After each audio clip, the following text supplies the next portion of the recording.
तो हेलो बच्चों, नोवाबा YouTube channel के बोर्ड आवर सेक्शन में आप सभी बच्चों का स्वागत है। तो आज हम आपका जो मैथमेटिक्स का आपका सेट 2 है बच्चों, क्लास 10th का, उसका हम सॉल्यूशन लेके आए हुए हैं क्लास 10th का। ठीक है, तो चलिए हम इसका सॉल्यूशन आपको करवा देते हैं। अब मैं आपको बता दूं कि 1.5 घंटे का समय दिया जाता है, 40 मार्क्स का आपका रहेगा एक नंबर का, और कक्षा 10 का ये सेट है। इसके अलावा मैंने बता दिया कि मैथ का सेट 1 में मैंने करवा दिया है, SST हो गया, साइंस हो गया, सभी का सेट 1 मैंने कंप्लीट कर दिया, और हिंदी का सेट 2 भी मैंने डाल दिया है, और सभी का PDF भी मैं दे रहा हूँ। ठीक है, सभी का PDF दे रहा हूँ। PDF कहाँ पे मिलता है मैं बता दूंगा लास्ट में वीडियो के। तो वीडियो आपको पूरा देखना है, और वीडियो देखने के बाद ही PDF को मतलब कि डाउनलोड करना है। ऐसा नहीं कि PDF डाउनलोड कर करके रखते जाइएगा, नहीं पढ़िएगा, परीक्षा के टाइम नहीं पढ़िएगा। तो मैं कहता हूँ कि वीडियो देख लो, सारी चीज़ें समझ लो, तैयारी करो, उसके बाद PDF से प्रैक्टिस के टाइम देख लेना, लेकिन अभी वीडियो कंप्लीट देख लिया करो। तो चलिए वीडियो पे आगे बढ़ते हैं सेट 2 का। और देखो बच्चों, मैथ का मैं आपको पता होगा, जो पिछला वाला वीडियो में बच्चों ने बहुत ही प्यार दिया और बोला कि सर आपने बहुत ही अच्छे तरीके से कराया। एक एक क्वेश्चन का मैं आंसर आपको PDF में दे रहा हूँ। ठीक है, और सारे को समझा भी रहा हूँ वीडियो में। तो चलिए देख लेते हैं। और आपको मैं बता दूं बच्चों कि टेलीग्राम ग्रुप का नाम यहाँ पे दिख रहा होगा। तो टेलीग्राम ग्रुप में आप हमसे जुड़ जाइए। ये टेलीग्राम ग्रुप का नाम दिख रहा है, वहाँ पे 1200 से ज़्यादा बच्चे अब हमारे से जुड़ चुके हैं। तो आप भी जुड़ जाइए जल्दी से, और देर ना कीजिए। ठीक है, टेलीग्राम ग्रुप का लिंक भी मैंने नीचे दे दिया है। तो लिंक से अगर जुड़ पाते हो तो अच्छी बात है, अगर लिंक से नहीं जुड़ पा रहे तो ये नाम लिख के सर्च मार लेना, जो लिखा हुआ है बोर्ड आवर जैकबोर्ड। ठीक है, बोर्ड आवर जैकबोर्ड लिख के सर्च मारिएगा, मिल जाएगा, वहाँ जुड़ जाइएगा। चलिए हम क्वेश्चन के आंसर पर बढ़ते हैं। 140 को अभाज्य गुणनखंड के रूप में लिखना है बच्चों। तो देखिए 140 को हमको अभाज्य गुणनखंड के रूप में लिखना है, तो ऐसे लिखेंगे 2 सत्ते 70, 2 सत्ते 14, 70 हो गया। फिर 2 से 2 तिया 6, 2 पचे 10, 35 हो गया, 5 सत्ते 35। तो 2 2 गुने 5 गुने 7, आपका बी ऑप्शन सही हो जाएगा। ठीक है, तो देखिए हम इसका सॉल्यूशन भी आपको दिखा देते हैं। मैंने जो आपके लिए खास करके बनाया है बच्चों, ये देखिए यहाँ पे मैंने आपके लिए आंसर भी दे दिया। मैथ का सेट 2 का आपका PDF बना दिया हूँ, सभी का सॉल्यूशन आपको इसमें मिल जाएगा। देखिए कितना अच्छा साफ साफ आपके लिए बना दिया हूँ। तो देखिए 70 को ऐसे करके आपको अभाज्य गुणनखंड के रूप में निकलेंगे। अभी मैंने निकाल के सिखाया, तो ऐसे हो जाएगा, बी ऑप्शन करेक्ट हो जाएगा। इससे पहले मैं आपको एक चीज़ और बता दूँ बच्चों कि हमारा 2 चैनल है, नोवाबा और बोर्ड आवर, देख पा रहे होंगे। यहाँ पर मैंने लिखा है कि सभी वीडियो क्लास ज्वाइन करने के लिए बोर्ड आवर नोवाबा यूट्यूब चैनल से जुड़ें। और मैं बता दूँ कि जो नोवाबा चैनल है, ये अभी बोर्ड आवर चैनल क्लास ले रहा हूं मैं। नोवाबा क्लास में सिर्फ आंसर की अपलोड किया जा रहा है वहाँ पे। तो ये चैनल भी जरूर ज्वाइन कर लीजिए नोवाबा का, बहुत ही आपके लिए इंपॉर्टेंट रहने वाला। तो 2 चैनल है, बोर्ड आवर नोवाबा। और पिछले साल झारखंड बोर्ड के 1200 से ज़्यादा बच्चे 75% से अधिक इसी चैनल से लाए हुए हैं। तो आप दोनों चैनल सब्सक्राइब कर लेना। ये दोनों चैनल आपको दिख रहा होगा, यहाँ पे स्पेशली बोर्ड का ही तैयारी करवाया जाता है। तो देखिए फर्स्ट का आंसर हो गया। दूसरा क्वेश्चन चलिए अब हम चलते हैं। दूसरा क्वेश्चन देखिए, किन्हीं 2 धनात्मक पूर्णांक आपको दिया हुआ है, ए और बी दिया हुआ है, HCF और LCM भी आपको यहाँ पे गुना में लिखा हुआ है कि HCF इंटू LCM बराबर क्या होगा। तो आप लोग को मैंने पहले भी बताया बच्चों कि क्या होता है, पहली संख्या गुने दूसरी संख्या क्या होता है, पहली संख्या गुने दूसरी संख्या बराबर होता है LCM गुने HCF। देखिए तो क्या हो जाएगा, A गुने B हो जाएगा, क्योंकि पहली संख्या को A और दूसरी संख्या को B माना गया है। तो क्या हो जाएगा, A गुने B, C ऑप्शन सही हो जाएगा। तो देखिए C ऑप्शन आपका यहाँ पे करेक्ट हो जाएगा। चलिए तीसरा क्वेश्चन देखिए बच्चों, पूछ रहा है 45 और 160 का HCF क्या होगा। तीसरा क्वेश्चन, तो देखिए तीसरा क्वेश्चन मैंने यहाँ बना दिया। 2 विधि से बनेगा बच्चों, एक भाग विधि से बनेगा और एक आपका अभाज्य गुणनखंड विधि से बनेगा। दोनों तरीकों से मैंने बनाया। 45 से 160 को भागा दीजिएगा तो कितना आएगा, 3 आएगा। 25 बचेगा यहाँ पे और 3 से भाग जाएगा। फिर 25, ये 45 यहाँ आ जाता है, आप लोगों को पता होगा भाग विधि। तो फिर 25 से भाग देंगे तो 25 से कम 25 घट के 20 आएगा, 20 आ गया घट के। फिर ये 25 यहाँ पे आ जाता है, तो 25 20 से कम 20 जाएगा, 5 बचेगा, ये 5 यहाँ पे आ गया और ये 20 यहाँ पे चला जाएगा। और ठीक देखिए 5 चौके 20, भाग पूरा का पूरा आपका लग जाता है। ठीक है, तो यहाँ पे मास आपका क्या हो जाएगा, 5 हो जाएगा। दूसरा देखिए, दूसरा विधि और आसान है, जल्दी से निकल जाएगा। 45 को 3 तिया 9 पचे 45 आप लिख सकते हैं, मैं यहाँ पे बता देता हूँ। 45 को आप लिख सकते हैं अभाज्य गुणनखंड के रूप में 3 गुने 3 मतलब 3 तिया 9 पचे 45। और 160 को हम 16 गुने 10 लिख सकते हैं। तो 16 गुने 10 को अगर हम तोड़ेंगे तो क्या होगा, 16 को 4 बार गुना में 2 लिखाएगा। अगर जल्दी जल्दी अगर आपको अभाज्य गुणनखंड करना है तो, और 10 को 2 गुने 5 भी हम लिख सकते हैं। तो 5 और यहाँ पे ऊपर और नीचे भी 5 कॉमन है, तो वही मैंने यहाँ पे दिखाया है कि 5 यहाँ भी कॉमन है, यहाँ भी कॉमन है। तो HCF कितना हो जाएगा, 5 आपका हो जाएगा बच्चों। मैं अब आपको एक ऐसे ऐप के बारे में बताऊंगा जो आपके स्टडी में काफ़ी ज़्यादा हेल्पफुल रहेगा। चाहे कोई भी क्वेश्चन हो, डाउट हो, या फिर कोई कंसेप्ट आपको समझ में ना रहा हो, बोर्ड्स हो या JEE नीट, पढ़ाई में कोई भी दिक्कत आ रही हो, तो उसका सॉल्यूशन है फिलो ऐप। अपने डाउट्स को किसी भी टाइम क्लियर कर सकते हैं 3 ईजी स्टेप्स में। सबसे पहले ऐप स्टोर या प्ले स्टोर में जाकर इसे डाउनलोड करें। अपने फ़ोन नंबर को फिर इजीली साइन अप कर लें। अपने क्वेश्चन का पिक्चर लें या फिर उसे टाइप करके सबमिट कर दें, और फिर फिलो ऐप आपको जोड़ देगा 60 सेकंड में इंडिया के टॉप एक्सपर्ट से लाइव कॉल पे।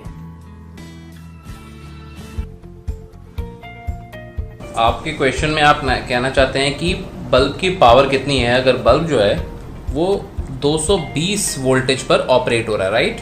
इस बैटरी का जो वोल्टेज है वो आपको गिवन है 220। तो ये आपको सिंपल रिलेशन हो गया यहाँ पर। अब अगर कोई आपको और डाउट है तो आप बताइए। No sir, thank you. इस ऐप का डाउनलोड लिंक वीडियो के नीचे दिया गया है, तो जाके डाउनलोड करो और मेरा रेफरल कोड डिस्क्रिप्शन बॉक्स में मिल जाएगा, जिससे 10% ऑफ में आपको मिल जाएगा फिलो ऐप। ठीक है, ये क्वेश्चन हर बार रिपीट होता है, तो ये दोनों क्वेश्चन सारे कंप्लीट करके रखिएगा तो अच्छी बात है। इसी तरह के क्वेश्चन आपके आने वाले हैं। देखिए, दो धनात्मक पूर्णांक ए तथा बी रहने पर इसे अद्वितीय रूप से कैसे लिखा जा सकता है बच्चों, तो A is equal to B Q plus R लिखा जा सकता है। ठीक है, जहाँ पे आपको पता होगा कि ये दोनों का गुणनफल और यहाँ पे क्या रहता है, शेषफल रहता है, तो बी ऑप्शन इसका यहाँ पे करेक्ट हो जाएगा। ठीक है, 5th नंबर में देखिए, यदि बहुपद आपको दिया हुआ है शून्यकों का गुणनफल 8 है तो शून्यक क्या होंगे। ठीक है, तो यहाँ पे ए निकल जाएगा बच्चों शून्यकों का गुणनफल से, क्योंकि शून्यकों का गुणनफल क्या होता है, शून्यकों का गुणनफल अगर अल्फा बीटा दो रूट हैं, आपके रूट मतलब कि मूल हैं, शून्यक है, तो दो शून्यक अगर अल्फा बीटा है तो अल्फा गुने बीटा क्या होता है बच्चों, आपको पता होगा सी बाई ए। ठीक है, सी बाई ए, तो सी यहाँ पे क्या रहता था, आपको ये फॉर्म में रहना चाहिए था बहुपद A X square plus B X plus C, तो यहाँ पे सी ए वाला रहता है, सबसे लास्ट वाला। तो देखिए यहाँ सबसे लास्ट वाला कौन है, सी, तो ये है ए, तो ए कितना हो जाएगा, ए इज इक्वल टू हो जाएगा 8, ए इज इक्वल टू 8 हो जाएगा। चलिए इसको हम सॉल्यूशन में दिखा देते ताकि आपको अच्छे से समझ में आ जाएगा। ठीक है, देखिए मैंने यहाँ पे कैसे बताया कि याद रखिएगा शून्यकों का योगफल माइनस बी बाई ए होता है, शून्यकों का गुणनफल होता है सी बाई ए, तो सी बाई ए बराबर 8 इज इक्वल टू 8 बाई 1 हो गया। तो ऊपर से देखिए, ऊपर से मैंने लिखा है ए इज इक्वल टू 1 है, बी इज इक्वल टू -9 है और सी इज इक्वल टू आपका 8 है। ठीक है, देख पा रहे होंगे, तो क्या हो जाएगा बहुपद एक्स स्क्वायर -9x प्लस 8 हो जाएगा। अब इसको देखिए हम फैक्टराइज कर देंगे बच्चों, क्योंकि दो शून्य हमको निकालना है, तो फैक्टराइज करेंगे तो -8x -x, आपको पता होगा कि ये कैसे मतलब कि ये फैक्टराइज किया जाता है, मैं बता देता हूँ। तो 8 एकम 8 हुआ, तो 8x स्क्वायर हुआ, तब इसका गुणनखंड निकालिएगा, तो 8 को हम 2 गुने 2 के रूप में लिख सकते हैं। ठीक है, तो 2 दूनी 4 दूनी 8, तो 8 एकम 8, तो 8 एकम 8 जोड़ के 9 आ जाता है बीच वाला, अगर आपको आता होगा तो अच्छी बात है। तो -8x -x प्लस 8 करके यहाँ पे मैंने लिख दिया है, और फिर यहाँ से कॉमन ले लिया बच्चों, इधर दोनों इधर कॉमन ले लिया। उसके बाद देखिए x -1 और x -8 का मल्टीप्लिकेशन करके 0 इक्वल हो जाएगा, तो ये वाला से आपको 1 मिलेगा शून्यक 1 और इससे शून्यक मिलेगा 8। तो चलिए देख लेते हैं कौन सा ऑप्शन सही हो जाएगा, तो 1 और 8 यहाँ पे आपका ऑप्शन नंबर डी ऑप्शन सही है। फिर देखिए बच्चों, यहाँ पे दिया हुआ है कि अल्फा बीटा अगर बहुपद के शून्यक हैं तो 1 + 1 by alpha plus 1 by beta आपका क्या होगा। तो ये क्वेश्चन बहुत ही अच्छा था बच्चों। तो देखिए 1 by alpha plus 1 by beta को हम किस फॉर्म में लिख सकते हैं बच्चों, तो नीचे को अगर हम गुना कर देते हैं तो अल्फा बीटा और अल्फा से अल्फा आ जाएगा तो बीटा प्लस अल्फा। ठीक है, तो देख पा रहे होंगे शून्यकों का योगफल ऊपर चला जाता है, शून्यकों का गुणनफल नीचे चला जाता है। चलिए हम जो सॉल्व किए उसी से दिखा देते हैं ताकि आपको समझ में आ जाएगा साफ साफ। देखिए अल्फा प्लस बीटा यहाँ पे -2 हो जाएगा, क्योंकि -b बाई ए होता है, तो -b यहाँ पे देखिए 2 है, तो 2 की जगह -2 हो जाएगा। और फिर c बाई ए यहाँ पे 1 है, तो यहाँ पे मैंने बच्चों यहाँ पे ऐसे लिख दिया है शून्यकों का, ऐसे यहाँ पे ये इस फॉर्म में लिखा जा सकता है। तो अल्फा प्लस बीटा कितना यहाँ पे आया था, देखिए यहाँ पे -2, तो ये -2 को यहाँ पे हम रख देंगे ऊपर में। ठीक है, नीचे यहाँ पे अल्फा बीटा है, तो अल्फा बीटा का वैल्यू 1 आया, तो 1 यहाँ पे नीचे लिख देंगे। तो क्या आ गया, -2/2 -2 इसका आंसर हो जाएगा, बी आपका ऑप्शन सही हो जाएगा बच्चों। ठीक है, तो 6 क्वेश्चन मैंने समाप्त किए, -2 इसका आंसर सही हो जाएगा। ठीक है, देख रहे होंगे बच्चों कि मैंने एक क्वेश्चन का सॉल्व आपको करवाया है ताकि आपको एकदम दिक्कत ना हो एग्जाम में। किसी बहुपद का देखिए यहाँ पे पूछ रहा है शून्यकों की संख्या, तो एक्स एक्सिस को 4 जगह में काट रहा है, देखिए ध्यान से 4 जगहों में काट रहा है, 1 2 3 4, तो क्या हो जाएगा, ए ऑप्शन इसका करेक्ट हो जाएगा। फिर देखिए बच्चों यहाँ पे पूछ रहा है कि समीकरण युग में इसमें समीकरण का हल होगा, कितना हल होगा ये पूछ रहा है। तो देखिए बच्चों यहाँ पे क्या दे दिया है, a1/a2 is equal to b1/b2 is equal to c1/c2। तो ये वाला आपको पता होगा, इसका क्या होता है, अनेक हल होता है। ठीक है, सभी प्रकार के रैखिक का आपको यहाँ पे सॉल्व याद रखना होगा, इसके अनेक हल होते हैं। देख लीजिए यहाँ पे मैंने लिख दिया है। ठीक है, अगला क्वेश्चन देखिए। और एक बात मैं बता देना चाह रहा था बच्चा, अगर a1/a2 is equal to b1/b2 is not equal to अगर c1/c2 रहा, ये अगर रहेगा तो ये हमेशा पूछा जाता है, ये दोनों में से कोई एक, तो इसका एक भी हल नहीं होगा। ठीक है, तो इसका बहुत सारा हल होगा, मैंने बता दिया। यदि रेखाएं ये और ये समांतर है तो के का मान ज्ञात करना होगा बच्चों। तो देखिए मैं इसको सॉल्व करके दिखा देता हूँ यहाँ पे कैसे सॉल्व मैंने किया है समांतर रेखाएं के केस में, ताकि आप लोगों को समझ में आ जाएगी। ये तीनों फॉर्मूला आप लोग याद रखिएगा, बहुत ही इंपॉर्टेंट है। ठीक है, किसी भी रेखा में अगर a1/a2 is equal to not p1/b2 रहा तो ये प्रतिच्छेदी रेखा होता है। अगर ये दोनों इक्वल होता है लेकिन लास्ट वाला c1/c2 अगर इक्वल नहीं हुआ तो समांतर रेखाएं हो जाती हैं। तीनों अगर बराबर हो तो संपाती रेखाएं कहलाती हैं। ठीक है, तो जो जो बच्चे देख रहे हैं आपके लिए कितना मेहनत किया गया, तो वीडियो को लाइक कीजिए और चैनल को जरूर सब्सक्राइब कर लीजिए अभी के अभी, और अपने दोस्तों को शेयर भी कर देना, ठीक है। तो देखो ये दोनों हमारे रेखाएं थे, तो यहाँ से मैंने इसको भी देखिए यहाँ पे 2 इधर इधर लिखा हुआ है और यहाँ पे 1 इधर लिखा हुआ है, तो हम इसको इधर कर लेते हैं ताकि इसको इसी फॉर्म में कर सके। तो इसी फॉर्म में मैंने ले आया यहाँ पे बच्चों। उसके बाद देखिए A1/A2 के रूप में 3/2 आ जाएगा, B1/2 में 2k बाई 5 आ जाएगा। 2k है यहाँ पे, मतलब कि इसका गुणक -2/1 यहाँ पे आ जाएगा, -2/1। और यहाँ पे देखिए 3/2 इधर है और -2/1, तो ये तो ऐसे भी इक्वल नहीं है अनुपात में, इसका वैल्यू 1.5 के इक्वल आएगा और इसका इक्वल -2 है। तो यहाँ पे ये दोनों तो बराबर नहीं है, तो ये तो अच्छा हुआ कि ये बराबर नहीं आया। अब ये दोनों को हमको बराबर करना है बच्चों, तो यही दोनों सिर्फ लेंगे, देखिए ये दोनों। फिर आगे यहाँ पे देखिए ये दोनों क्रॉस मल्टीप्लिकेशन हो जाएगा, तो क्या हो जाएगा बच्चों, 2 2 4 के और 5 3 जा मतलब 15। तो यहाँ पे देखिए के से 4 डिवाइड में चल जाएगा, तो 15/4 के इसका आंसर आ जाएगा। सी ऑप्शन इसका करेक्ट हो जाएगा बच्चों, ठीक है। तो सी ऑप्शन आपका करेक्ट हो जाएगा। कौन सा क्वेश्चन था वो,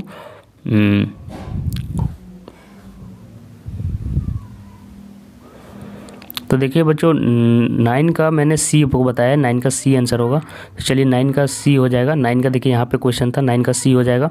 अब 10th क्वेश्चन देखिए यहाँ पे असंगत है, के किस मान के लिए असंगत है, यहाँ पे फिर 10th में उसी तरह का क्वेश्चन है, मैंने भी बताया। तो देखिए बच्चों 10th वाला में मैंने बताया था असंगत, अभी बताया था असंगत जिसका कोई हल नहीं हो, कोई हल नहीं होने के केस में लास्ट वाला सिर्फ इक्वल नहीं होता है। तो यही यहाँ से फिर वही तरह कर लेंगे, A1/A2 B1/B2 C1/C2 लिख लेंगे। तो देखिए यहाँ पे मैंने लिख दिया है बच्चों, ठीक है। तो ये तो ऐसे भी इक्वल नहीं है, सिर्फ हमको ये दोनों इक्वल बनाना है। तो यहाँ से आगे करेंगे और फिर देखिए 8/k = 5/10, तो 5k हो जाएगा क्रॉस मल्टीप्लिकेशन से, और इधर 10 8 80 हो जाएगा, ठीक है। तो लिख दिया मैंने बच्चों, देख लीजिए। तो फिर 5 से और 10 कट जाएगा, देखिए 8 × 10 इधर हो गया ना, तो वही मैंने किया। तो 5 दूना 10, तो इधर 8 दूनी 16, इसका आंसर सही हो जाएगा। बी ऑप्शन इसका करेक्ट हो जाएगा, ठीक है। तो 10 का बी हो गया। चलिए 11th नंबर में इसका हल देखते हैं बच्चों कैसे करना है। 2 समीकरण आपको दिए हुए हैं, तो 2 समीकरण का हल कैसे किया बच्चों, मैंने देख लीजिए। पहला समीकरण और दूसरा समीकरण ऐसे लिख लिया है। अब दोनों का जो y वाला देखिए यहाँ पे x का टर्म बराबर करना है, तो x का टर्म बराबर करना है, तो पहला को 3 से गुना करेंगे ताकि 15 हो जाए, 15x। और फिर इसको 15x बनाना है, तो यहाँ पे 5 से गुना करेंगे, इसको 5 से गुना करेंगे, ऊपर वाला 3 से। तो वही मैंने किया, 3 से और 5 से गुना किया, तो देखिए ये दोनों आ गया, दोनों में x सब बराबर हो गए, देखिए 15x। और 1 में 2 को मैंने घटा दिया है, तो देखिए इसमें इसको घटा देंगे तो क्या होगा, ये दोनों तो खत्म हो जाएगा। और 9x में -10x घटाएंगे तो प्लस हो जाएगा, क्योंकि माइनस माइनस प्लस हो जाएगा। तो यहाँ पे +10 10y हो गया। अब 12 -y, अगर आप चाहें तो ऐसे भी घटा सकते हैं, ठीक है। 15 यहाँ पे ऐसे घटाइएगा, देखिए क्या होगा, ये दोनों कट जाएगा, ये माइनस माइनस यहाँ प्लस हो जाएगा, तो 19y ऐसे भी कर सकते हैं। अब 12 में 50 गया तो -38 आएगा, ठीक है। तो वही मैंने यहाँ पे किया, देख लीजिए। तो y = -2 आ गया। अब ठीक है, अब यही y का जो वैल्यू आया है 1 में पुट कर देंगे, जो समीकरण 1 आया था, देखिए यहाँ पे समीकरण 1 इसमें पुट कर देंगे, क्योंकि y का वैल्यू मेरे को मिल गया है। तो x का y का वैल्यू यहाँ पे पुट किया, तो x का वैल्यू 2 आया। तो बी ऑप्शन आपका करेक्ट हो जाएगा बच्चों, x = 2 y = -2, ठीक है। तो ये इस तरह के समीकरण हल करने बहुत ज़्यादा आते हैं, तो समीकरण का हल करने का पूरा प्रैक्टिस कर लीजिए, समीकरण से बहुत ज़्यादा क्वेश्चन आता है। फिर देखिए यहाँ पे x = b, x = a और y = b पर ये दोनों का हल निकालना है, ठीक है। अच्छा एक चीज़ मैं और बता दूँ कि अगर आपको हल करने में दिक्कत हो रहा है, अगर समय ज़्यादा लगता है, तो वो ऑप्शन से भी चेक कर सकते हैं कौन ऑप्शन सेट कर रहा है। जैसे देखिए x = 1 y = -1, यहाँ पे पुट करेंगे तो 5 1 = 5 और -1 और गुने 3, तो कितना जाएगा -3, ठीक है। तो 5 - 3 2 आता है, जबकि इधर 4 दिया, तो ये आपका आंसर गलत हो जाएगा। फिर दूसरा नंबर क्वेश्चन अगर आपको चेक करना है, तो 5 दूना 10, फिर y -2, तो -2 और मैंने गुने 6 -6 हो जाएगा, तो 10 में 6 गया तो 4, देखिए आ गया। तो ये वाला आंसर आपका करेक्ट हो सकता है, लेकिन हाँ ये वाला इसको भी सॉल्व करना चाहिए, सिर्फ इसको नहीं, इसको भी आपको सेटिस्फाई करना चाहिए, दोनों को करना चाहिए, उसमें भी चेक कर लेना। अब देखिए यहाँ पे x = देखिए यहाँ पे दोनों में सेटिस्फाई करता है, मैं थोड़ा समझा देता हूँ। तो 2 3 दूना 6 -2 दूना 4, देख रहे हैं, तो +4 हो जाएगा, क्योंकि -2 और -2 यहाँ पे है, तो 6 4 10, तो देखिए 10 इधर भी था, वो मैं बताना चाह रहा था कि दोनों को सेटिस्फाई करना चाहिए, ठीक है। अब देखिए यहाँ पे 12 नंबर क्वेश्चन में x = a और y = b दिया हुआ है, और यहाँ पे समीकरण दे दिया है, तो a और b का मान पूछ रहा है, तो वही x और y का मान निकालना है, सीधा सीधा मैं बता रहा हूँ। तो दोनों को जोड़ दीजिएगा, तो y देखिए यहाँ पे मैं जो दोनों को जोड़ दूंगा, x + y = 4 और x - y = 2 जोड़ दीजिएगा, तो ये दोनों कैंसिल हो जाएगा, 2x हो जाएगा और इधर 6 हो जाएगा, तो x = 3 आ जाएगा। x = 3 यहाँ पे अगर रखते हैं तो y का वैल्यू कितना आ जाएगा बच्चों, 1 1 आ जाएगा। तो 3 और 1 इसका आंसर हो जाएगा, जो कि आपका सी ऑप्शन करेक्ट हो जाएगा। देखिए यहाँ पे मैंने बना भी दिया है, ऐसा मत सोचना कि मैं यहाँ पे मैंने नहीं बनाया, सभी चीज़ें यहाँ पे मैंने आपके लिए बना दी है। देखिए यहाँ पे आपको दिख रहा होगा, ठीक है। तो चलिए यहाँ पे मैं आपको सारा सॉल्यूशन आपको करवा दिया है। आप यहाँ पे देख पा रहे होंगे कि सभी का आंसर मैंने यहाँ पे आपको पेज बाय पेज मैंने करके आज आप लोग के लिए मेहनत से बना दिया है। तो चैनल सब्सक्राइब करके जरूर रखना, बहुत ही मेहनत लगता है बच्चों। तो देखिए यहाँ पे सी ऑप्शन आया था, ठीक है, सॉल्व कर दिया था मैंने। अब चलिए हम लोग चलते हैं, कितना नंबर क्वेश्चन पहुंच जाएंगे बच्चों। अब हम लोग कौन सा क्वेश्चन चल जाएंगे बच्चों, क्वेश्चन नंबर हम लोग अब 13 में आ जाते हैं। ये दोनों के हल क्रमशः हैं, फिर वो इसी तरह से हल करना है। चलिए एक बार मैं आपको दिखा देता हूँ सॉल्यूशन 13 नंबर का क्वेश्चन का, और उसी तरह से आप लोग घर में कर लीजिएगा, ठीक है। मैं सिर्फ दिखा दूंगा अब यहाँ पे, नहीं तो लेंदी हो जाएगा। 13 नंबर क्वेश्चन में देखिए बच्चों, मैंने वही किया है, पहले को 2 से गुना कर दिया है और दूसरे को उसी तरह रहने दिया, ताकि 4 y का वैल्यू मतलब कि सेम हो जाए, y का गुणक सेम हो जाए। तो गुणक सेम करके फिर मैंने सॉल्व किया, तो देखिए यहाँ पे कितना वैल्यू आया बच्चों, y = 3 आया, और y = 3 को फिर मैंने पुट किया बच्चों, तो फिर वहाँ से वैल्यू आगे निकल गया मेरा, ठीक है। चलिए 14 नंबर क्वेश्चन में चलते हैं, ठीक है।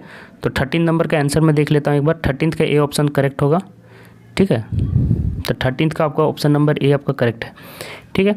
अब देखिए निम्नलिखित में से कौन सा द्विघात समीकरण नहीं है। तो द्विघात समीकरण पूछ रहा है बच्चों, तो द्विघात समीकरण आपको देख के पता जाना चाहिए कि कौन सा होने वाला है, कौन सा नहीं होने वाला है। देखिए यहाँ पे x² इधर से आएगा, और कौन सा द्विघात समीकरण है पूछ रहा है, ठीक है। मैं गलती से बोल दिया नहीं है, x² इधर है, इधर भी x² है, तो ये अगर जाएगा x² उधर जाके तो इसको कैंसिल आउट कर देगा, तो ये नहीं बनेगा।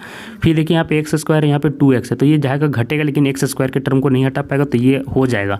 तीसरा देखिए यहाँ पे x², इधर भी x² है, तो दोनों घट जाएगा, एक साइड जाएगा, तो सिर्फ बी आंसर सही लग रहा है। यहाँ पे देखिए 3 का घात है, तो घात 3 हो गया, तो द्विघात अब नहीं रहा है, तो कौन सा ऑप्शन सही हो जाएगा, बी ऑप्शन आपका सही हो जाएगा। द्विघात समीकरण के समान और पुनरावृत्ति मूल होने के लिए क्या शर्त होता है बच्चों, तो आपको पता होगा d = 0 होना चाहिए, मतलब b² - 4ac, जो कि d का वैल्यू होता है ये 0 होना चाहिए।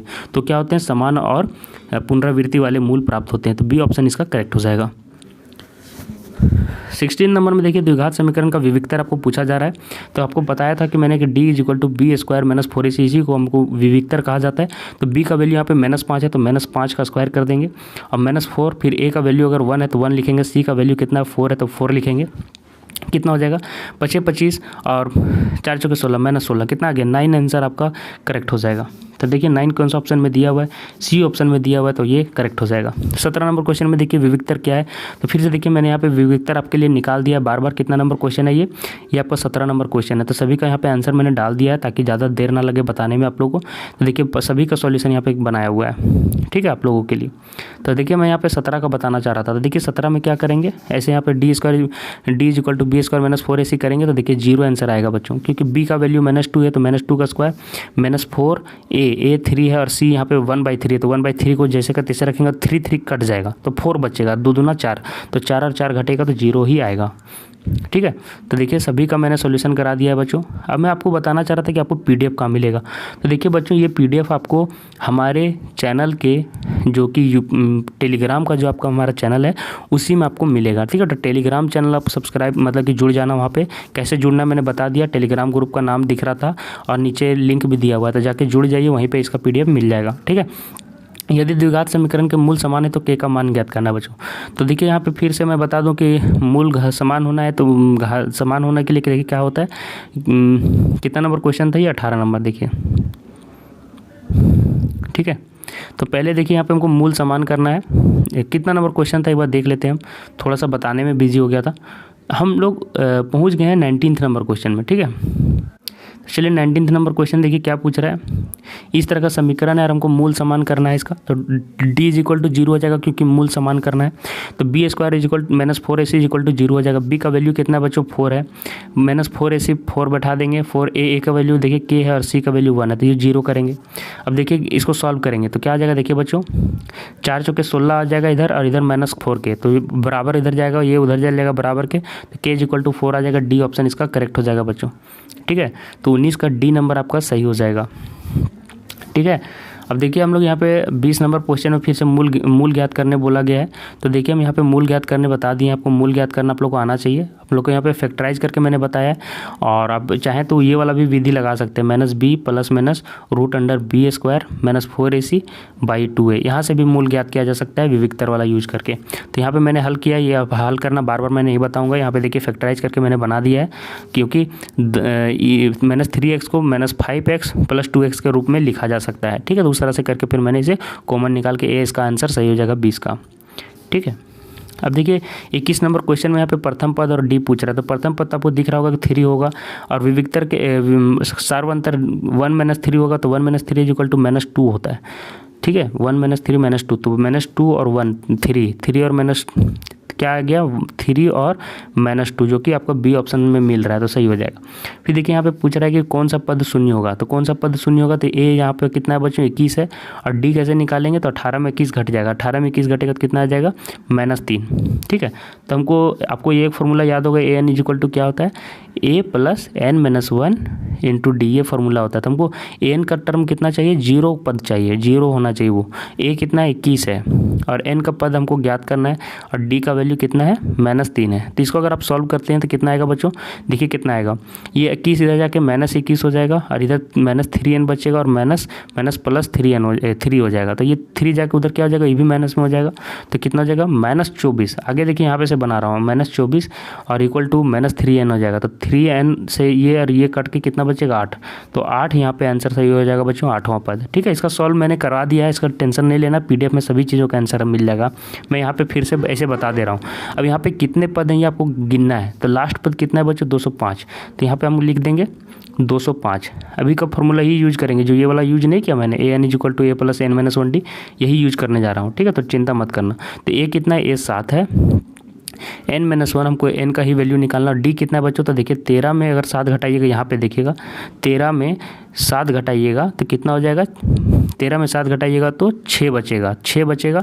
तो चलिए n - 1 × 6, तो ये 7 उधर जाके घटेगा तो 198 बचेगा बच्चों, और इधर 6n - 6 हो जाएगा, ये 6 जाके उधर प्लस हो जाएगा बच्चों। ठीक है, तो 18 × 6 = 204 = 6n, तो n से 6 से कट जाएगा, तो 6 × 3 = 18, और 2 बचा, 6 × 24 34 पद होंगे बच्चों। ठीक है, तो दोनों का देखिए आंसर मैंने यहाँ पे बना भी दिया है, इसलिए चिंता नहीं लेने का ज़रूरत है आप लोगों को।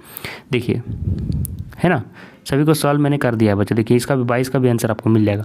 फिर मैंने अभी 23 बताया था, देखिए 23 का भी आंसर आपको यहाँ पे मिल जाएगा। तो सभी का सॉल्यूशन आपको मैंने PDF में करवा दिया, एक एक क्वेश्चन का मैंने अच्छे से सॉल्व कराया है। अब ये देखिए 6 के प्रथम 40 धन पूर्णांकों का योग क्या होगा, चलिए हम दिखा देते हैं आपको।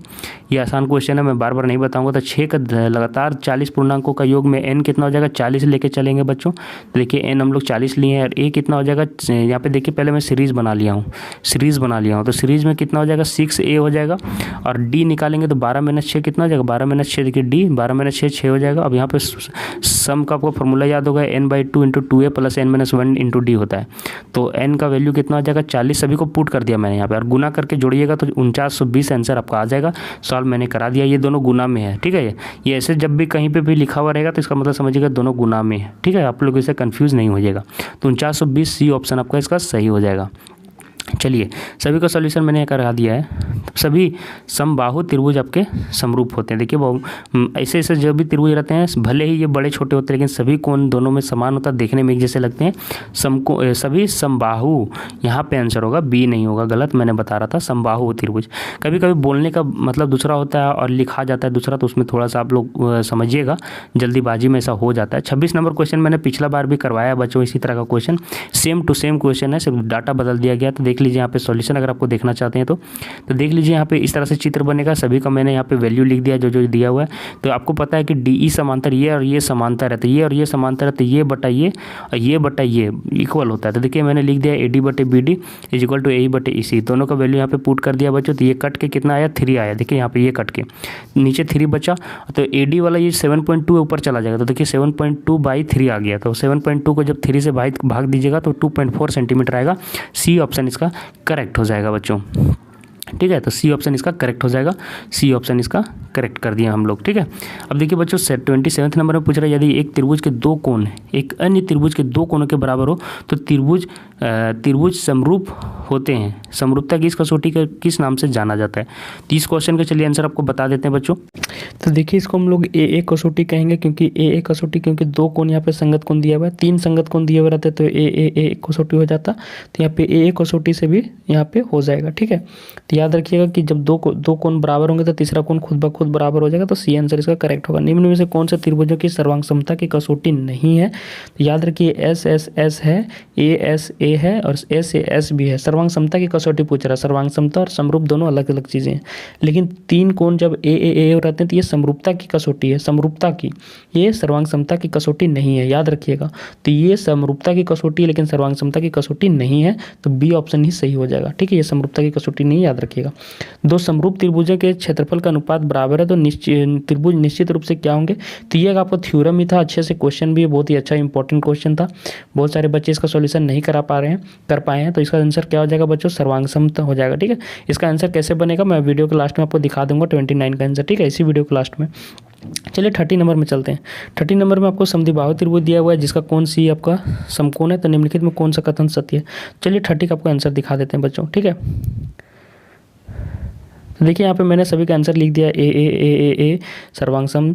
ठीक है, और यहाँ पे देखिए 30 का आंसर आपको कैसे बनेगा देख लीजिए, यहाँ पे मैंने बना दिया है, तो दोनों समकोण त्रिभुज बना दिया है। यहाँ पे A C is equal to B C S, क्योंकि समद्विबाहु त्रिभुज है, तो क्या होगा, तो पाइथागोरस थ्योरम से बच्चों ये त्रिभुजा और ये भुजा का स्क्वायर इस भुजा के स्क्वायर के बराबर होगा, क्योंकि कर्ण का स्क्वायर आधार और लंब के स्क्वायर के बराबर होता है। यहाँ पे मैंने सूत्र से लिख दिया, अब पता होगा कि B C is equal to A C है, तो बी सी स्क्वायर भी इज इक्वल टू हो जाएगा ए सी स्क्वायर। तो यहाँ पे सिर्फ मैं इंटरचेंज कर दिया, तो देखिए A C square plus A C square is equal to A B square, तो 2 A C square is equal to A B square हो जाएगा, जो कि डी ऑप्शन में आपको दिख रहा है, ये सही हो जाएगा। ठीक है, तो मैंने आपको समझा दिया। अब देखिए 31 नंबर क्वेश्चन में क्या बोल रहा है, त्रिभुज में आपको तीनों का मान दिया हुआ है, कोण बी का मान पूछ रहा था। अब ध्यान से देखिएगा, तो इसका स्क्वायर और इसका स्क्वायर दोनों छोटा छोटा का स्क्वायर बड़ा का स्क्वायर के बराबर है। देखिए 749 और 24 में 576 होता है बच्चों, तो दोनों को जोड़िएगा कितना आता है 625, और 625 आपको पता है 25 है 625 होता है, तो ये दोनों का स्क्वायर 7 का स्क्वायर प्लस 24 का स्क्वायर इज इक्वल टू 25 के स्क्वायर के बराबर है। तो इससे क्या पता चला बच्चों कि यहाँ पे कोण बी का मान क्या हो जाएगा, 90 डिग्री हो जाएगा। चलिए मैं आपको दिखा देता हूँ। ठीक है, देखिए 31 को मैंने यहाँ पे आंसर लिख दिया, देख लीजिए कैसे बनेगा, आप देख सकते हैं। ठीक है, पाइथागोरस त्रिक है, 7, 24 और 25 पाइथागोरस त्रिक है, याद रखिएगा, सी ऑप्शन आपका सही हो जाएगा। 32 नंबर क्वेश्चन में पूछ रहा है कि यदि किसी वृत्त की स्पर्श रेखा कितने बिंदु पर प्रतिच्छेद करती है। तो ऐसे देखिए, अगर कोई वृत्त है ऐसे करके, तो उसमें जो स्पर्श रेखा पार होती है वो सिर्फ और सिर्फ एक बिंदु पर टच करती है, एक बिंदु, इसका आंसर सही हो जाएगा। 33 में आंसर देखिए क्या पूछ रहा है, यदि एक बिंदु पी से वृत्त की स्पर्श रेखा, ये पिछला बार भी मैंने कराया है, तो एक स्पर्श रेखा ऐसे अगर पार हुआ है यहाँ पे, इससे यहाँ पे इसकी दूरी यहाँ पे आपको 17 सेंटीमीटर दिया हुआ है, ये बिंदु का नाम आपको दे दिया पी। तो यहाँ पे चलिए हम बता देते हैं, ये पी हो गया, तो यहाँ पे ऐसे मैं जोड़ देता हूँ। ठीक है, ऐसे करके मैं जोड़ देता हूँ, तो यहाँ पे मैं ओ मान लेता हूँ केंद्र को, और ओ पी क्यू यहाँ पे ले लेता हूँ। तो ये आपको पता है 15 सेंटीमीटर आपको दिया हुआ है स्पर्श रेखा की लंबाई, तो यहाँ पर 15 लिख देते हैं, केंद्र से दूरी 17 दिया मैंने लिख लिया। तो ये वाला आपको दूरी ज्ञात करना है जो कि रेडियस है, तो पाइथागोरस थ्योरम बन जाएगा बच्चों, क्योंकि जो आपका होता है क्या बोलते हैं इसको, ये जो स्पर्श रेखा होती है वो केंद्र के त्रिज्या के साथ 90 डिग्री बनाती है। तो पाइथागोरस थ्योरम से 17 का स्क्वायर माइनस 15 का स्क्वायर आपको हो जाएगा ओ क्यू का स्क्वायर, है ना, ओ क्यू का स्क्वायर। चलिए मैं आपको सॉल्यूशन में ही दिखा देता हूँ, चित्र वहाँ पे साफ दिखेगा आपको, इसलिए मैं ले जा रहा हूँ। देखिए बहुत ही अच्छे तरीके से मैंने साफ बना दिया है, देख लीजिए। तो यहाँ पे पाइथागोरस थ्योरम का यूज किया मैंने, देखिए कर्ण का स्क्वायर ये है, यहाँ पे कर्ण है, तो 17 का स्क्वायर, यहाँ पे मैंने ओ क्यू का स्क्वायर हमको निकालना है, त्रिज्या निकालना है, त्रिज्या ओ क्यू है यहाँ पे, याद रखिए त्रिज्या ओ क्यू है। तो यहाँ पे देखिए 15 स्क्वायर उधर जाके घट जाएगा, तो 17 है 289, और 15 का स्क्वायर होता है 225, तो घट के कितना बचेगा बच्चों, ओ क्यू स्क्वायर बराबर 64 बचेगा, तो ओ क्यू का वैल्यू कितना आ जाएगा, 8 आ जाएगा। ठीक है, तो आपको पता होगा डी आंसर इसका करेक्ट होगा, तो डी आंसर इसका करेक्ट कर देंगे। अब देखिए यहाँ पे 34 नंबर क्वेश्चन में आपको क्या दिया हुआ है कि टीपी टीक्यू ओ वाले किसी वृत्त के, यहाँ पे देखिए ऐसे बनेगा चित्र, ओ यहाँ पे रहेगा, टी यहाँ पे रहेगा, एक स्पर्श रेखा ऐसे, एक स्पर्श रेखा ऐसे, और ऐसे करके जुड़ेंगे। तो चलिए हम उसको सॉल्यूशन ही आपको दिखा देते हैं ताकि आप लोग को ज़्यादा टाइम ना लगे और आपका कंप्लीट हो जाए वीडियो भी। तो देखिए ऐसे चित्र बनेगा बच्चों, टी यहाँ से 2 स्पर्श रेखा मैंने खींचा, स्पर्श रेखा के साथ केंद्र त्रिज्या भी मैंने बताया 90 डिग्री बनाता है, तो दोनों 90 डिग्री हो गया, ये और ये 110 डिग्री हो गया। आपको पता हो कि चारों कोनों का जब चतुर्भुज बन गया तो ये 180 360 डिग्री सम बनना चाहिए जोड़ के। तो देखिए मैंने लिख दिया 110 डिग्री, ये वाला कोण, ये वाला कोण, ये वाला कोण, ये चारों को कोण जोड़ के एक 360 डिग्री होना चाहिए। तो कोण PTQ, तो कोण PTQ हमको निकालना है ये वाला। तो यही वाला हमको यहाँ पे जैसे कि तैसे रहने देंगे और 110 डिग्री, और इधर 180 ये वाला था, ये 180 जाके उधर घट जाएगा तो कितना बचेगा, 180 ही बचेगा। देखिए उधर जाके घटने के बाद तो क्या हो जाएगा, PTQ बराबर क्या हो जाएगा, फिर 110 जाके उधर फिर से घट जाएगा, तो फिर घट जाएगा तो कितना बचेगा, 70 डिग्री आपका बच जाएगा। तो 70 डिग्री आपका ऑप्शन बी आपका करेक्ट हो जाएगा। ठीक है, 34 का बी आंसर आपका करेक्ट हो जाएगा, 34 का बी। 25 नंबर में ये दिख रहा है कि यदि स्फीयर से रेखा है तो वह कितना बिंदु पर प्रतिच्छेद करेगी। अभी मैंने बता दिया एक इसका आंसर होगा। 36 में देखिए बच्चों आपको दिया हुआ है कि 7 सेंटीमीटर त्रिज्या है आपका और वृत्तखंड का 120 डिग्री कोण बना रहा है, इसका क्षेत्रफल पूछ रहा है। ये बहुत ही आसान है, आपको मैंने इसका फॉर्मूला भी पिछले क्लास में बता दिया था, तो देख लीजिए। ठीक है, एरिया ऑफ OAB क्या होगा, pi R square into theta by 360 degree होगा। थीटा का वैल्यू 120 दिया, वहाँ पे 120 मैंने बैठा दिया, तो 22/7 होता है पाई का वैल्यू, और आर स्क्वायर कितना हो जाएगा 7 × 7। ठीक है, और ये हो जाएगा थीटा बराबर 12 × 360 हो गया। तो अब बट्टा में देखिएगा तो 12 × 36, तो 3 से कट जाएगा, 3 से कट गया, और यहाँ पे 7 7 एक कंट हट गया, तो क्या होगा 22 7 154 ऊपर चला जाएगा, और नीचे जो 3 बचा हुआ था यहाँ पे ये 3 आपका रह जाएगा, तो 154/3 आपका बी ऑप्शन करेक्ट हो जाएगा। 37 नंबर क्वेश्चन देखिए क्या पूछ रहा है। 37 नंबर क्वेश्चन एक वृत्त का चतुर्थांश का क्षेत्रफल पूछ रहा है, इतना बड़ा अर्धवृत्त का। ठीक है, चतुर्थांश देखिए ऐसे, तो आपको पता होगा कि वृत्त का चतुर्थांश का में 190 डिग्री बनता है, सॉरी 90 डिग्री बनता है। देखिए ये आपका 90 डिग्री ही बना है, यहाँ पे 90 डिग्री। ठीक है, तो चलिए इसका सॉल्व करते हैं। तो एरिया बराबर पाई आर स्क्वायर, ये वाला हम एरिया का वैल्यू निकाल रहे हैं। ठीक है, 90 डिग्री बटे 360 डिग्री हो जाएगा 1/4। और यहाँ पे देखिए एक बात याद रखिए कि आर का वैल्यू नहीं दिया था, आर का वैल्यू दिया नहीं तो निकलेगा नहीं। तो पहले आर निकालने के लिए इसका परिधि आपका दिया हुआ था 22, तो वो वाला फॉर्मूला यूज कर लेंगे। तो परिधि का फॉर्मूला क्या होता है, 2πr = 22 पहले लिख लेंगे। तो पहले आर निकाल लेते हैं, तो देखिए आर पहले निकालना पड़ेगा इसमें, याद रखिएगा कि परिधि का यूज करके आर यहाँ से निकालेंगे। देखिए यहाँ पे निकाला मैंने, तो आर आपका 7/2 आ गया, 7/2 आ गया। आर का वैल्यू जैसे ही आपको मिल गया तब यहाँ पे जो एरिया का फॉर्मूला मैंने आपको ऊपर लिख दिया था, तो ये वाला उसी में पुट कर देंगे। ठीक है, तो उसको वैल्यू पुट करने के बाद आपका आंसर इतना आएगा। ये इंपॉर्टेंट क्वेश्चन था बच्चों, ये अच्छा क्वेश्चन है, तो आप इसको हो सके तो स्टार भी लगा सकते हैं कि ये क्वेश्चन आ सकता है और अच्छा क्वेश्चन है। नहीं बनेगा तो यहाँ पे देख सकते हैं कैसे मैंने बनाया है। पहले यहाँ पे परिधि से आपको हेल्प से परिधि का फॉर्मूला से आर निकालना है। कैसे निकलेगा, तो 2πr बराबर जितना परिधि दिया है 22, तो यहाँ पे देखिए ये होता है 2 × 22/7 हो जाएगा। एक बार मैं आर निकालना सिखा देता हूँ, आर बराबर 22, तो ये 22 कट जाएगा, तो आर बराबर हो जाएगा 7/2। ये 7 ऊपर चला जाएगा, ये 2 नीचे, तो आर = आ गया 7/2। ठीक है, देखिए यहाँ पे 7/2 आकर मैंने लिख दिया है। अब फॉर्मूला यूज कर लेंगे 22/7 पाई आर स्क्वायर, तो आर स्क्वायर कितना है, आर आएगा 7/2 पाई आर स्क्वायर, और कितना डिग्री कौन बना था 90 डिग्री, तो 90 डिग्री बटे 360 डिग्री। तो यहाँ से 4 कट जाएगा ना, तो 1/4 यहाँ पे रह जाता है। देखिए यहाँ पे लास्ट वाला, अब यहाँ से 7 कट जाएगा, 2 11 कट जाएगा। तो इस तरह से करके बनाना है, तो देखिए मैंने इसी तरह बनाया है। ठीक है, अब देखिए यहाँ पे 38 नंबर क्वेश्चन क्या पूछ रहा है। 38 नंबर में पूछ रहा है कि अर्धवृत्त पर बना कोण क्या होता था। अर्धवृत्त पर बना कोण यहाँ पे देख लीजिए, यहाँ पे अर्धवृत्त में बना देता हूँ।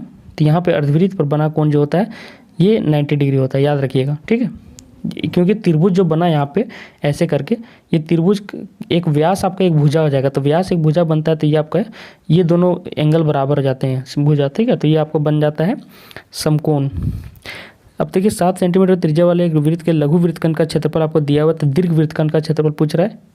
तो ये क्वेश्चन आसान था बच्चों। ठीक है, तो देखिए यहाँ पे मैंने ये आपका लघु वृत्तखंड हो गया, ये बड़ा वृत्तखंड हो गया, तो वृत्त का क्षेत्रफल क्या होगा, दीर्घ वृत्तखंड का क्षेत्रफल प्लस लघु वृत्तखंड का क्षेत्रफल। ठीक है, तो आप ऐसे भी निकाल सकते हैं कि दीर्घ वृत्तखंड का क्षेत्रफल बराबर वृत्त का क्षेत्रफल माइनस लघु वृत्तखंड का क्षेत्रफल। वैसे भी लिख सकते हैं कि दीर्घ वृत्तखंड का क्षेत्रफल बराबर वृत्त का क्षेत्रफल माइनस लघु वृत्तखंड का क्षेत्रफल, तो दोनों सेम ही चीज़ हुआ। तो वृत्त का क्षेत्रफल हम लोग क्या होता है पाई आर स्क्वायर, तो यहाँ से हम लोग आर का वैल्यू 7 दिया हुआ था, तो यहाँ से हम लोग निकाल लिए वृत्त का क्षेत्रफल। वृत्त का क्षेत्रफल जैसे ही हम लोग निकाले तो वृत्त का क्षेत्रफल का यहाँ पे पुट कर दिए बच्चों। ठीक है, दीर्घ वृत्त का क्षेत्रफल और प्लस लघु वृत्त का क्षेत्रफल जो है फॉर्मूला बैठा कर रख दिए। तो यहाँ पे लघु वृत्तखंड का क्षेत्रफल 12 दिया हुआ था, तो यहाँ 12 रख दिया। यहाँ दीर्घ वृत्तखंड का क्षेत्रफल निकाला, तो ये 12 जाकर उधर घट जाएगा, तो घटा तो कितना है बच्चों 142 सेंटीमीटर स्क्वायर आया, तो बी ऑप्शन इसका करेक्ट हो जाएगा आपका क्वेश्चन नंबर 39 का। तो क्वेश्चन नंबर 39 का 142 ऑप्शन सर सही होगा। फिर देखिए 40 में पूछ रहा है 21 सेंटीमीटर त्रिज्या वाले एक वृत्त की चाप की लंबाई क्या होगी। तो चाप की लंबाई यहाँ पे ऐसे करके इस ए बी चाप की लंबाई पूछ रहा है, जो कि 60 डिग्री यहाँ पे कोण बनाता है। तो चलिए 21 सेंटीमीटर त्रिज्या दिया, तो देखिए हम कैसे बनाए हैं। देखिए यहाँ पे तो ए बी चाप का जो लंबाई है हम लोग निकाल रहे हैं यहाँ पे ए बी चाप का।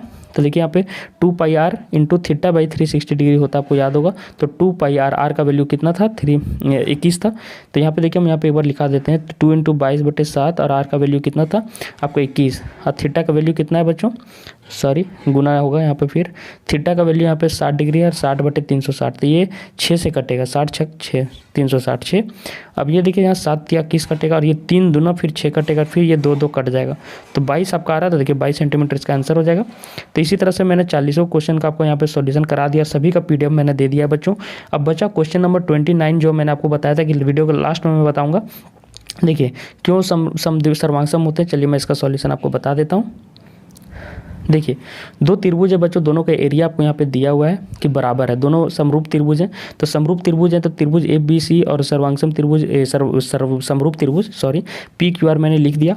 अब आपको समरूपता की कसौटी से पता होगा कि इसके मतलब कि दोनों का एक जैसा पार्ट आप लोग का मतलब कि उसका जो मतलब होता है डिवाइड में वो बराबर होता है, ठीक है। संगत भुजा सॉरी। तो संगत भुजा से मैंने ये वाला प्रॉपर्टी लिख दिया है, ठीक है। अब ये वाला प्रॉपर्टी जैसे ही मैंने लिखा तो एक चीज़ आपको पता होगा कि संगत भुजा का अनुपात का स्क्वायर उनके क्षेत्रफल के मतलब अनुपात के बराबर होता है। और ये आपको पता है कि क्षेत्रफल का अनुपात कितना दिया, 1 दिया हुआ है ये।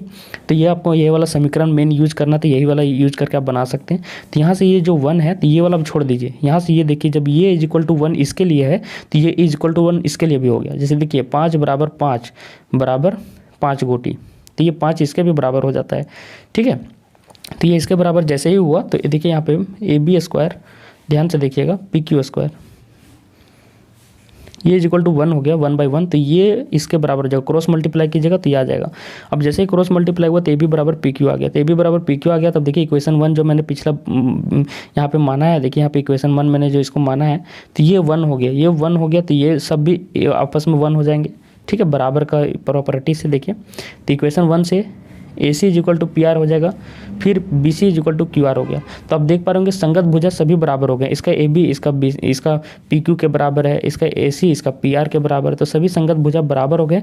तो SSS का प्रॉपर्टी आपको पता होगा, सर्वांग समता आपने पढ़ा होगा SSS का प्रॉपर्टी। तो तीनों भुजा जब संगत भुजा बराबर हो जाता है तो दोनों त्रिभुज क्या हो जाते हैं, सर्वांगसम हो जाते हैं। तो इसका सर्वांगसम आंसर सही होता है बच्चों, तो C ऑप्शन इसका करेक्ट हो जाएगा। तो इस तरह से बच्चों मैंने सारे का सोल्यूशन आप लोगों का करवा दिया है, बहुत ही मेहनत से तैयार किया है। वीडियो को लाइक करना, और सभी बच्चों का फर्ज बनता है कि जब हम बोल रहे हैं तो आप करें, सभी बच्चे 10-10 बच्चों को शेयर करें अपने दोस्तों को, और जितने भी व्हाट्सएप ग्रुप या कोई भी ग्रुप बना हुआ है वहाँ पे भी इस वीडियो को जरूर शेयर करना। बहुत ही मेहनत लगता है बच्चों आप लोगों के लिए तैयार करने में। और PDF अगर आपको चाहिए तो PDF आपको टेलीग्राम ग्रुप में मिल जाएगा, मैंने बता दिया था वीडियो के बीच में, फिर मैं बता दे रहा हूँ। तो टेलीग्राम ग्रुप ज्वाइन कर लीजिए, जो आपको दिख रहा है वहाँ पे लिख के सर्च मार के जोड़ लीजिए, वहाँ पे PDF आपको दे दिया जाएगा। बाकी सब्जेक्ट का भी यहाँ पे सॉल्यूशन दिया जा रहा है, तो सभी सब्जेक्ट का मॉडल पेपर आप लोग कंप्लीट कर लीजिए, क्योंकि एग्जाम के लिए बहुत ही इंपॉर्टेंट है। आज के लिए बस इतना ही बच्चों, धन्यवाद।